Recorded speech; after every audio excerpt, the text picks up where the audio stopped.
Հայաստանի Հանրապետության ազգային ժողովի նախկին պատգամավոր Գայանե Աբրահամյանը գրում է.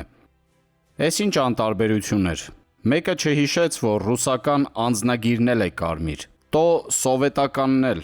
Նեղացնում եք ձեր տերերին, չսիրելի սռաչաստեղծ թրքած մասնագետներ։ Իսկ եթե լուրջ, կենսաչափական անձնագրերի ներդրումը խիստ անհրաժեշտ պայման է Եվրամիության հետ վիզայի ազատականացման գործընթացի համար։ Դրանք հստակ հատուկ ստանդարտների են փոխճանաչելի ԵՄ երկրների համար եւ առանց այս փոփոխության, առանց կենսաչափական անձնագրերի անհնար է վիզայի ազատականացման մասին նույնիսկ խոսել։ Սա նախ եւ առաջ կարևորագույն ռեֆորմ է հենց մեզ համար, որում գույնի փոփոխությունը մի աննշան դրվագ է ընդամենը, մինչդեռ առավել կարևոր է անձնագրային փոխճանաչելիության ամբողջական համակարգը, ինչը բոլորիս ճամփորդությունը դարձնելու է ավելի արագ եւ վստահելի ցանկացած պետության սահման հատելիս եւ հատկապես ԵՄ երկրներում։ Փաստենք, որ ԵՄ 26 երկրների անձնագրերը կարմիր բուրգունդի բորդո գույնի է, միայն Խորվաթիայինն է կապույտ։ Ես այս հերթական սրաչը կհասկանայի գուցե, եթե ասենք կանաչ լիներ, քանի որ կանաչ գույնը հատուկ է մուսուլմանական երկրներին։ Իսլամական երկրների մեծ մասի անձնագրերը կանաչ են, քանզի կանաչ գույնը համարվում է Մուհամեդի սիրելին, կապվում է դրախտի կանաչի հետ եւ այլն։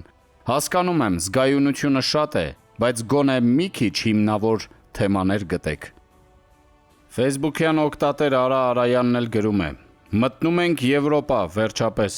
Պասպորտի գույնն էր խանգարում մեզ, կապույտը դարձնում ենք կարմիր ու մտնում ենք։ Ընդդիմադիրներն ասում են, կարմիրը թուրքական գույն է։ Իշխանական ու Եվրոպա մեծ քարոզիչները ասում են, կարմիրը եվրոպական ստանդարտ է։ Մեր համազգային բանավեճերը այս մակարդակի են։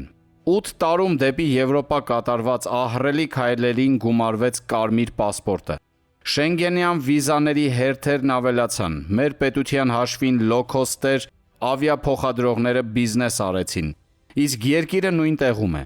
այնտեղ որտեղ 2018-ին էր, բայց ջարդ ու փշուր եղած դեմքով, կիսամեռ վիճակում եւ չգիտես ուր է գնում։ Հեսա էլի կասեն վատատեսություն եմ անում։ Դե բթացած ուղեղներին ոնց բացատրես, որ եվրոպական չափանիշներից որևէ մեկին մեր երկիրը չի համապատասխանում, որ արդարադատության համակարգ չունես,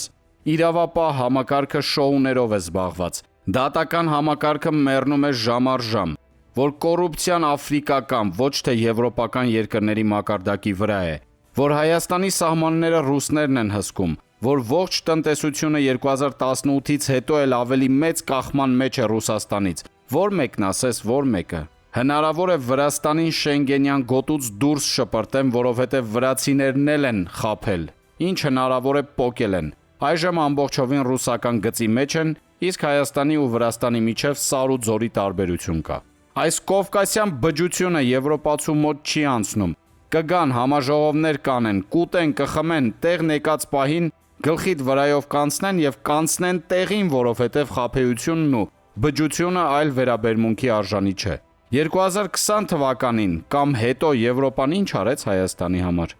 Սերժիկիզմը արդեն 2 տասնամյակ ուտում է երկիրը, կեսը կերել է, բայց էլի կանգ չի առնում։ Հլա ուր ես, սրանք պասպորտի գույն չէ, հպարտ ամբոխի մաշկի գույնն էլ կփոխեն։ Հայաստանը վստահորեն գնում է Ղարաբաղի ճակատագրական ճանապարհով, ով սա չի հասկանում, դա իր խնդիրն է։